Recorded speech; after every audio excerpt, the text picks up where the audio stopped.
Expect more.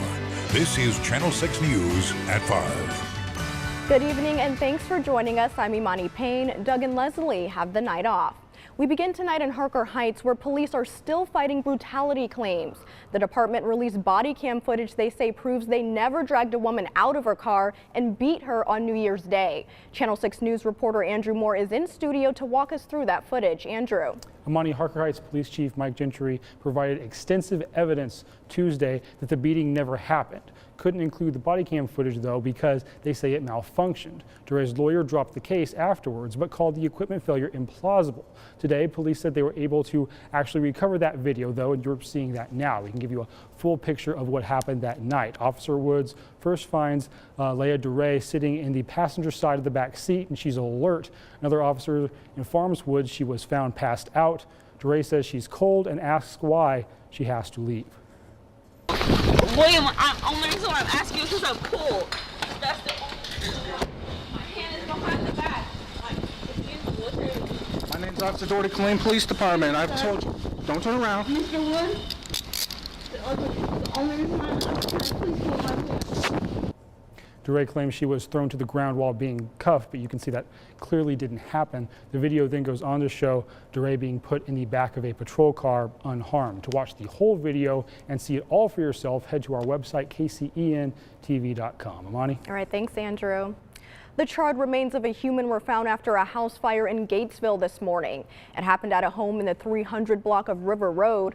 Potential family members there told officials someone might still be in the house.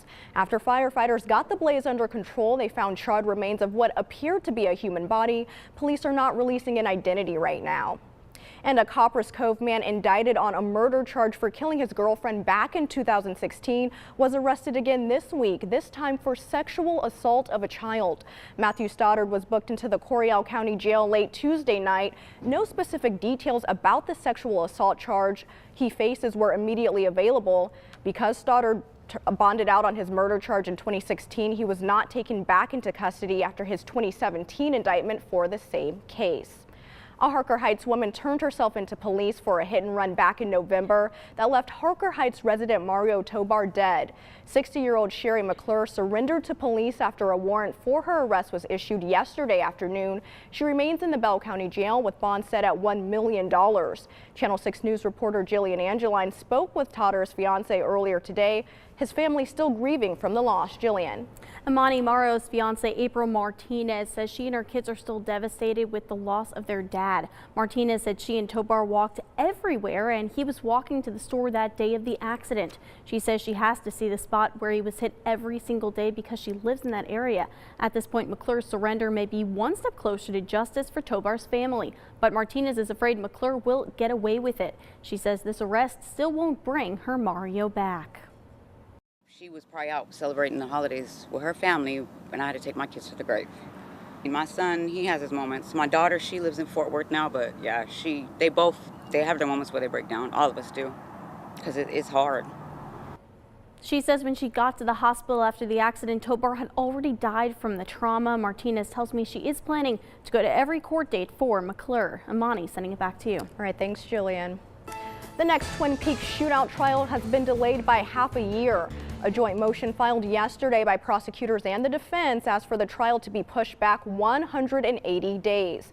The 54th District Court granted the motion. That means pre-trial motions will now be heard for the case on July 6th. Other cases to watch include the trial for Chance Aiken, a Cossack from East Texas. He has a hearing scheduled for next Friday, but no trial date has been set for him. You can find up-to-date information on all Twin Peaks cases by logging onto our website. That's kcentv.com. Well, it's time now for a first look at a cold weekend ahead for Central Texas. Meteorologist Bill Hecky is standing by with a look at our forecast. Hey, Bill. Hello, Imani, and hello to you. We have had a cold start this morning and gusty winds through much of the day. Winds are dying down, though, and the temperatures got a good jump with the full sunshine throughout the day.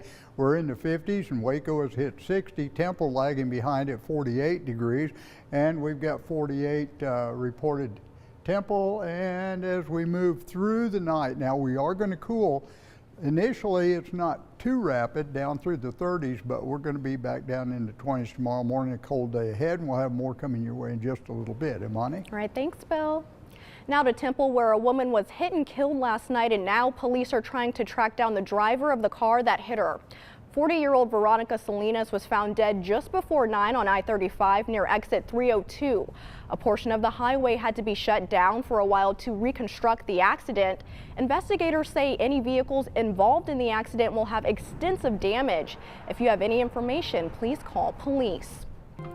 Today, President Trump under fire for using a word so offensive, we can't even tell it to you on TV. According to a senator who was in that room, he used the word to talk about African countries. Today, the president is pushing back, saying that's not the language he used. Blaine Alexander has more on the he said, she said war in Washington. Well, Imani, today President Trump is denying the use of that language, but the outrage is reaching around the world. And the many distinguished guests. Standing with the nephew of Dr. Martin Luther King Jr., marking the upcoming King holiday, President Trump pelted with questions like this. Mr. President, are you a racist? Under fire for reportedly using an expletive to describe African nations during a meeting with 7 lawmakers discussing immigration. Today, the president on Twitter insisting this was not the language used. He said these hate-filled things, and he said them repeatedly. Senator Dick Durbin, who was in the room, says the president called for more European immigrants into the country, asking, why do we need more Haitians? Take them out. And in the course of his comments, said things which were hate-filled, vile, and racist. 2 Republican senators in the room saying they do not recall those comments. The words now unleashing a torrent of outrage around the world, from Miami's Little Haiti. We pay our taxes, we do all that we can do. So why us? To Nairobi, Kenya. That is the perfect definition of racism. That's all I have to say. On a day when the president undergoes his first physical exam since taking office, instead of questions about his health, Mr. President, are you a racist? President Trump leaving the room with no answer. And today, another senator who was in that room, Republican Lindsey Graham, says that he remembers what happened and did not deny that the president used those words. In Washington, Blaine Alexander, Channel 6 News. Imani, back to you. And with President Trump officially making Martin Luther King Day a federal holiday, the community and city leaders came together in Waco to honor the civil rights activists. The wreath-laying ceremony was organized by Cokie Gibson, the wife of McLennan County Commissioner Lester Gibson. Gibson says it's important to keep King's dream alive well after his death. People don't know where we come from. Our children don't know their heritage. They're not taught it in school that much, if any. And so that's what I'm striving. We need to start teaching all nationalities about their people and where they came from. Tomorrow, the Parents Against Crime Coalition will have a Unity Day at MLK Park in Waco. For a list of Martin Luther King events going on, head over to our website. That's kcentv.com.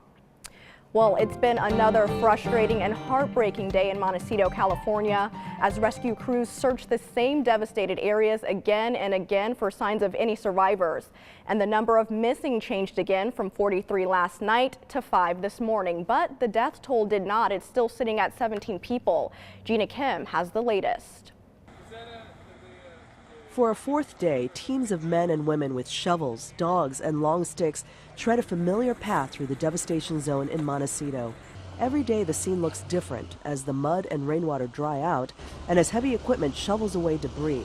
But so far, the only new things they're finding are clues, not people. We're utilizing GPS, search cameras, but mostly it's just we're working our way in on foot and manually searching the homes and the areas of the debris piles. I've lived here for 13 years now. Nothing like this has ever happened before.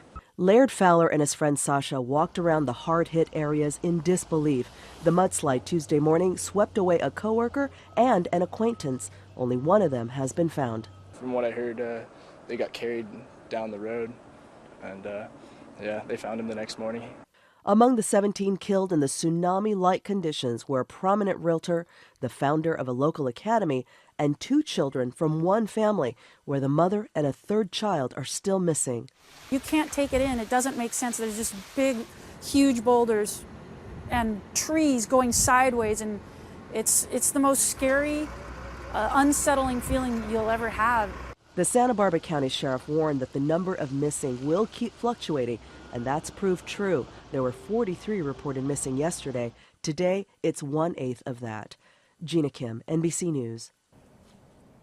Well, still ahead on Channel 6 News at 5, a robot dog, self-driving suitcase, and a smart toilet. There's no shortage of weird gadgets this year at the Consumer Electronics Show. We'll take a look at the best in show. Plus, if you're looking for something to do this weekend, you may want to check out a new movie. We have all of your reviews from the director's chair. No robot weathermen yet. Forecast after the break. Welcome back. Is getting a smart gadget always a smart choice? There was no shortage of new devices this week at the Consumer Electronics Show in Las Vegas, and some of them are just plain wacky. Liz McLaughlin shows us some of the weirdest gadgets on display. The Consumer Electronics Show might seem smarter this year. Smart running shoes. Your own personalized sense. A smart fragrance machine. Even a smart toilet. Does it warm my butt? It sure does. For a mere $6,000, you can even ask Alexa to flush the toilet for you. This year at CES, it's the year when if you didn't put Alexa in your light switch or your toilet or your mirror, maybe you're wishing you had. But is the technology getting ahead of what consumers really want or need? Self-driving luggage can follow you through the airport. You can just leave your hands free. It's going to drive by itself. But it's powered by a lithium-ion battery, which has to be removed during flight. A Petronix robot mouse can play with your cat so you don't have to, for $150. It understands when a cat is near and when a cat is playing with it. Or nix the real pet altogether with the $2,000 Sony Aibo robot dog. And now you can play two-person games without the need for two people. It's actually not just a ping-pong playing robot, it's a tutor. If you hate folding laundry, you guessed it, a robot can do that for you too. Get the Laundroid for the bargain price of just $16,000. Your ultimate sleep companion. There's even a gadget you can cuddle, the Somnox Sleep Robot. You will feel it breathe. There's little technology can't do at CES, but consumers will make the final decision about which technology they're ready to embrace. Liz McLaughlin, NBC News. That sleep robot is available for pre-order for about $600. Some other cool products from this year's Consumer Electronics Show include the Zenoma pajamas. The eSkin pajamas have fabric sensors that pretty much mold to your skin and don't get all twisted as you sleep at night. Another big hit, the Dell Nikki Reed Circular Collection jewelry. It's a collaboration to recycle expired computer parts and make them into rings and earrings. We'll be right back with your weekend movie reviews from the director's chair. Stick with us. Welcome back. Well, a bougie beast needs more than just the bare necessities in Paddington 2. And this cookie doesn't crumble in the new movie Proud Mary with Taraji P. Henson. Sean Hobbs has all your weekend movie reviews from the director's chair. Someone on this train does not belong. All you have to do is find them. Why would I do it? Liam Neeson using that set of skills again for his new movie, The Commuter. Working against a ticking clock, coerced into a deadly Hitchcockian conspiracy on board his daily commuter train. And it's like a lot of Liam's recent movies of this sort. Nonsense, but reasonably enjoyable nonsense. 2.5 stars. I think you're in great shape for a man your age, Mr. Brown. Ah, thank you, Paddington. Hang on, how old do you think I am? Oh, about 80? We also get the sequel Paddington 2, the talking marmalade-loving bear cub adopted by a London family, back for another misadventure, this time out to foil a thief played by Hugh Grant. I thought just as sweet and silly and witty and charming as the first one, 3 stars. Who the hell are you? I'm Mary. Then there's Proud Mary, starring Taraji P. Henson as an assassin who turns the tables to protect a young orphan. I couldn't see it. It was not previewed in advance. You're talking about exposing years of government secrets. Is that legal? What is it you think we do here for a living, kid? And The Post finally arrives in area theaters. Director Steven Spielberg's 70s set newspaper drama has Meryl Streep and Tom Hanks leading the charge and a terrific ensemble. Risking everything as the owner and editor, respectively, of the Washington Post, deciding whether or not to make public secrets and lies about the Vietnam War in a battle between the White House and the free press. It's beautifully crafted, increasingly gripping, and very clearly designed to be timely. And though I never felt it quite cross that line into greatness, it is very good, very important. 3 stars, nearly more. All right, hang on to something. Lots of odds and ends to tell you about, too. I'll be hosting a game in this suite every Tuesday night. Molly's Game, with Jessica Chastain running an underground poker empire, expands. It's now playing in Temple and Harker Heights, as well as Waco. I thought it was terrific. I thought we were going to a funeral. The very overlooked Last Flag Flying finally comes to Waco for the first time at the Discount Theater. With Steve Carell, Lawrence Fishburne, and Bryan Cranston as reunited Vietnam buddies, I thought it was great. These are the rooms we're not supposed to go in, but let's go anyway. And the Florida Project finally makes its debut in the area at the Waco Hippodrome. That's the one for which you keep seeing Willem Dafoe nominated as supporting actor, about a mischievous little girl who lives in the seedy hotels in the shadows of Disney World. I thought it was terrific. 3.5 stars. And Jack Black's new movie, The Polka King, starts streaming at home on Netflix today, as does David Letterman's new interview series. My next guest needs no introduction. Welcome back, Dave. That's the latest from the director's chair. We'll be right back. Stick with us. Well, we do have a cold night ahead, dropping into the 20s with good radiational cooling. We'll be in the 40s tomorrow, cooler than today because of a big ridge building down over us. But then it's another cold night followed by gradual warming until Monday night. Then we may talk about a little bit of snow, gusty north winds, and so we need to bundle up, is what you're right. saying. All right, jacket and the scarf. Exactly right. Layer on the clothing. All right, thanks, Bill. Well, that's all our time for now. Thanks so much for watching, and NBC Nightly News is next. There's more to explore on the web and on mobile. Channel 6 News. Start here. Expect more.